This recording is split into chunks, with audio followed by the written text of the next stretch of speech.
Hi hello ನಮಸ್ಕಾರ. ಸಂಧ್ಯಾ Gowda YouTube ಚಾನಲ್ಗೆ ಸ್ವಾಗತ. ನಾನಿವತ್ತು ವೆಜಿಟೇಬಲ್ ಪುಲಾವ್ ಅಥವಾ ವೆಜಿಟೇಬಲ್ ಬಾತ್ನ ಮಾಡ್ತಾಯಿದ್ದೀನಿ. ನನ್ನ ಹತ್ರ ಏನು ತರಕಾರಿ ಇದೆ ಅದಷ್ಟನ್ನು ಬಳಸ್ಕೊಂಡು ನಾನಿವತ್ತು ವೆಜಿಟೇಬಲ್ ಪುಲಾವ್ ಮಾಡ್ತಾಯಿದ್ದೀನಿ. ಬನ್ನಿ ನೋಡೋಣ ಹೆಂಗೆ ಮಾಡ್ತೀನಿ ಅಂತ ನಿಮಗೂ ತೋರಿಸೋಣ ಅಂತ ಅಂದ್ಕೊಂಡಿದ್ದೀನಿ. ಬನ್ನಿ. ಸೊ ನನ್ನ ಹತ್ರ ಏನೇನು ವೆಜಿಟೇಬಲ್ ಇತ್ತು ಅದನ್ನು ಹೆಚ್ಕೊಂಡು ಇಟ್ಕೊಂಡಿದ್ದೀನಿ. ಈರುಳ್ಳಿ, ಹಸಿಮೆಣಸಿನ್ಕಾಯಿ, ಟೊಮ್ಯಾಟೊ. ಸೊ ಇದನ್ನೆಲ್ಲ ಮೊದಲೇ ಪ್ರಿಪೇರ್ ಮಾಡಿ ಇಟ್ಕೊಂಡಿದ್ದೀನಿ. ಸೊ ನಾನು ಕುಕ್ಕರಲ್ಲಿ ಮಾಡ್ತಿರೋದ್ರಿಂದ ಕುಕ್ಕರ್ಗೆ ಸ್ವಲ್ಪ ಆಯಿಲ್ನ ಹಾಕ್ಕೊಂಡು ಸೊ ನಮ್ಮ ಹತ್ರ ಏನೇನು ಸ್ಪೈಸಸ್ ಇದೆ ಅದನ್ನು ಹಾಕ್ಕೊಳ್ತಾ ಇದ್ದೀನಿ. ನಂಗೆ ತುಂಬ ಈ ಥರ ಮರಾಠಿ ಮೊಗ್ಗು ಅದು ಇದು ಹಾಕೋಕ್ಕೆ ನನಗಿಷ್ಟ ಇಲ್ಲ. ಸೊ ಚಕ್ಕೆ, ಲವಂಗ, ಪಲಾವ್ ಎಲ್ಲ ಇಷ್ಟ ನಾನು ಹಾಕೋದು. ಆ ಫ್ಲೇವರ್ ಅಂದರೆ ನನಗಿಷ್ಟ ಆಗೋಲ್ಲ.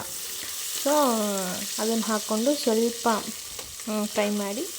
ಸೊ ಜಾಸ್ತಿ ಈರುಳ್ಳಿ ಇದ್ದರೆ ಚೆನ್ನಾಗಿರುತ್ತೆ. ಸೊ 3 ಈರುಳ್ಳಿನ ಉದ್ದುದ್ದಾಗಿ ಸ್ಲೈಸ್ ಮಾಡಿಕೊಂಡು ಹಾಕ್ಕೊಂಡಿದ್ದೀನಿ. ಸೊ ಒಂದು 3-4 ಹಸಿಮೆಣಸಿನ್ಕಾಯಿನ ಒಂದು ಮಧ್ಯ ಭಾಗದಲ್ಲಿ ಕಟ್ ಮಾಡಿಬಿಟ್ಟು ಹಾಕ್ಕೊಂಡಿದ್ದೀನಿ. ಸೊ ಚೆನ್ನಾಗಿ ಫ್ರೈ ಮಾಡಿ ಬ್ರೌನ್ ಕಲರ್ ಹಾಕಬೇಕು.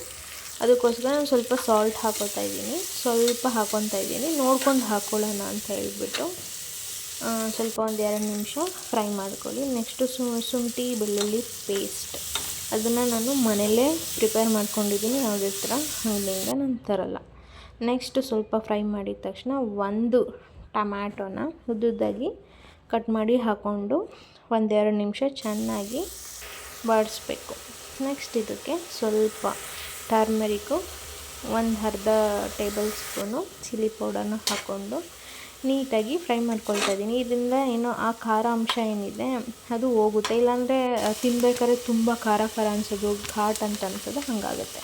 ಸೊ ಚೆನ್ನಾಗಿ ಫ್ರೈ ಮಾಡಿದ ನಂತರ ಗರಂ ಮಸಾಲ, ಜೀರಿಗೆ ಪೌಡರು, ಸ್ವಲ್ಪ ಕೊರಿಯಾಂಡರ್ ಪೌಡರು, ನೆಕ್ಸ್ಟು ಸ್ವಲ್ಪ ಚಿಕನ್ ಮಸಾಲ ಹಾಕೋತಾ ಇದ್ದೀನಿ. ಜಾಸ್ತಿ ಏನು ಹಾಕೋತಾ ಇಲ್ಲ. ನಾನು ಇಲ್ಲಿ 3 ಮೆಂಬರ್ಸ್ ಮಾಡ್ತಾ ಇರೋದ್ರಿಂದ ನನಗೆ ಎಷ್ಟು ಬೇಕೋ ಅಷ್ಟನ್ನು ನೋಡ್ಕೊಂಡು ಹಾಕೋತಾ ಇದ್ದೀನಿ. ನೀವು ಡೈಲಿ ಅಡುಗೆ ಮಾಡ್ತೀರಲ್ವ, ಖಾರ ಉಪ್ಪು ಹುಳಿ ಗೊತ್ತಾಗುತ್ತಲ್ವ, ಅದನ್ನು ನೋಡ್ಕೊಂಡು ಹಾಕ್ಕೊಳ್ಳಿ. ಸೊ ಆ ಸ್ಪೈಸಸ್ ಎಲ್ಲ ಹಾಕ್ಕೊಂಡಾದಮೇಲೆ ನೀಟಾಗಿ ಚೆನ್ನಾಗಿ ಒಂದು ಸ್ವಲ್ಪ ಹುರ್ಕೊಂಡಾದಮೇಲೆ ನೆಕ್ಸ್ಟ್ ಇದಕ್ಕೆ ನಾನು ಮೊಸರು ಆ್ಯಡ್ ಮಾಡ್ತಾಯಿದ್ದೀನಿ.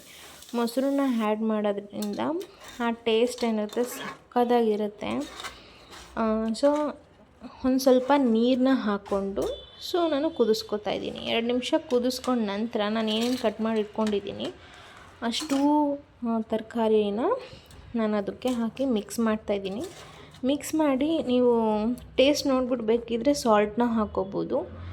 ಇಲ್ಲ ಅಂತಂದರೆ ಅದರಲ್ಲೇ ನೀಟಾಗಿ ಒಂದು 5 ನಿಮಿಷ ಕುಕ್ ಮಾಡ್ಕೊಳ್ಳಿ. ಅಂದರೆ ಈ ವೆಜಿಟೇಬಲ್ ಎಲ್ಲ ಬೇಯಬೇಕಲ್ವಾ, ಸೊ ಹಾಗಾಗಿ 2 ನಿಮಿಷ ಕುಕ್ ಮಾಡಿದ ನಂತರ ನಾನು ಕೊತ್ತಂಬರಿ ಸೊಪ್ಪು ಹಾಕೋತಾ ಇದ್ದೀನಿ. 1-2 ನಿಮಿಷ ಬಾಡಿಸ್ಕೊತಾ ಇದ್ದೀನಿ. ಸೊ 1-2 ನಿಮಿಷ ಬಾಡಿಸ್ಕೊಂಡ ನಂತರ ಅದಕ್ಕೆ ನಾನು ಸ್ವಲ್ಪ ನಿಂಬೆ ರಸನ ಆ್ಯಡ್ ಮಾಡ್ಕೊಡ್ತೀನಿ. ಇದರಿಂದ ಏನು ರೈಸ್ ಇದೆ ಅದು ಉದುಡಿಯಾಗಿ ಬರುತ್ತೆ. ರೈಸ್ ಆ್ಯಡ್ ಮಾಡಾದ್ಮೇಲೆ ನೀಟಾಗಿ ಒಂದು ಸಲ ಮಿಕ್ಸ್ ಮಾಡ್ಕೊಳ್ಳಿ. ಅಂದರೆ ಟೇಸ್ಟ್ ನೋಡಿ, ಸಾಲ್ಟ್ ಬೇಕಿದ್ರೆ ಸಾಲ್ಟ್ ಹಾಕ್ಕೊಳ್ಳಿ. ನೀರು ಬೇಕು ಅಂತ ಅನಿಸಿದ್ರೆ ನಿಮಗೆ ಸ್ವಲ್ಪ ನೀರನ್ನ ಆ್ಯಡ್ ಮಾಡ್ಕೊಳ್ಳಿ. ನಾನಿಲ್ಲಿ ಆ್ಯಡ್ ಮಾಡ್ಕೊತಾ ಇದ್ದೀನಿ. 2 ಮಿನಿಟ್ಸ್ ಇದನ್ನು ಕುದಿಸ್ಕೊಂಡು ನೆಕ್ಸ್ಟು ಇದನ್ನು ಲಿಡ್ನ ಕ್ಲೋಸ್ ಮಾಡಿ 2 ವಿಷಲ್ ಮಾತ್ರ ಕೂಗಿಸ್ಕೊಳ್ಳಿ. ಅದು ಚೆನ್ನಾಗಿ ಬರುತ್ತೆ. ನೆಕ್ಸ್ಟು ಸರ್ವಿಂಗ್ ಪ್ಲೇಟ್ಗೆ ಸರ್ವ್ ಮಾಡಿಕೊಂಡು ತಿಂತಾ ಇದ್ದರೆ ಮಜಾನೇ ಬೇರೆ. ನೀವು ಮನೇಲಿ ಒಂದು ಸಲ ಟ್ರೈ ಮಾಡಿ.